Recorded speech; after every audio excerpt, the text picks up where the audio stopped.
Well, welcome back to Insight. We're here with Aging and In-Home Services of Northeast Indiana. Megan and Jessica are here. We've been talking about how two become one when you get married. We've all heard that at a wedding ceremony, and it really is true. You develop that partnership. Walk me through a situation that you've seen happen. Yeah, so you just had touched on it right before we left, that chronic conditions. Yes. As you age, turns out your health kind of changes, and as you get older, things happen. So there's a statistic that 80% of older adults have one chronic condition and 75 have two or more.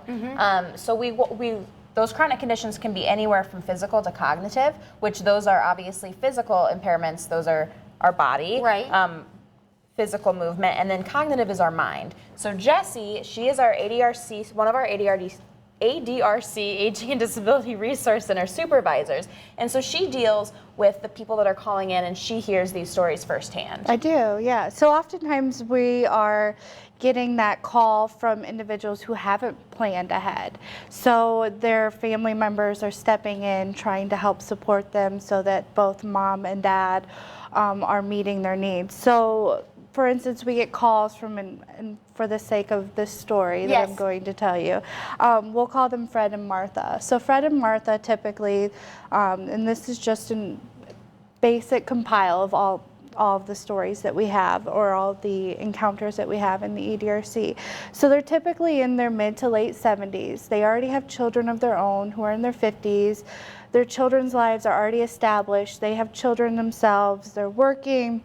So really, the couple, Fred and Martha, have to depend upon each other as they're growing older.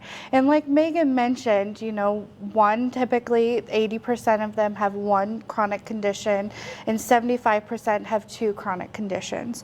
So what we're running into is, let's say Martha, she's diagnosed with arthritis, degenerative disc disease, maybe COPD, where really her daily tasks, she's limited physically. She's having a hard time tying her shoes. She's having a hard time maybe putting on her blouse, or buttoning the buttons on her blouse. And maybe something that she really enjoyed cooking, she's no longer physically able to stand up at the stove and cook.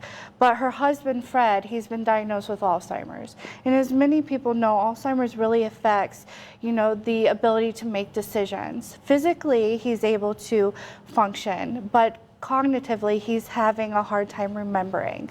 So Martha is being more or less the brains of the relationship, where she's, which I'm sure all women would love to hear. Yes. Martha's really prompting Fred, can you please help me tie my shoes? I really love this meal. I know that you like this meal. Let's make this together. Let me tell you how to make this. She's asking Fred maybe to help boost her out of her chair or her seat. And in the same token, she's telling him, okay, honey, it's time to bathe. It's time to get dressed. You have a doctor's appointment today. I went ahead and scheduled that for you. So she's really making sure that the day-to-day tasks are done.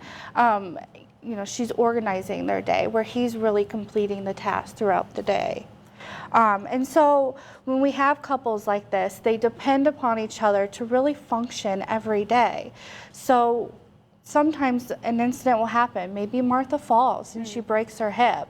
So she has to be hospitalized, she has to go to rehab, maybe admit into a nursing facility. Well, what's going to happen to Fred? Right. So that's when, we're getting calls from the children. Well, I didn't realize that mom and dad were so dependent upon each other. What do we do? Mom's being taken care of, mom's in the hospital, her needs are being met, but how do we support dad? And how do we make it so that they can both still remain at home where they really want to be? That would be a big issue, in that you as a child wouldn't necessarily know, because they're they're not really there. they're really good at making it work together, and so you would have no idea just how much they're dependent on each other. Exactly. And especially when you have your own life. You have your own work. You're working full time. Maybe you have your own health conditions. You're in your 50s. So you're focusing on taking care of yourself, and mom and dad are okay. They're happy. Right, right. You don't know that there's an issue there. Well, that is where you guys step in, and you have these services. So I want to talk about your services and what you do provide for couples like Fred and Martha. When we come back, stick with us. We'll be right back.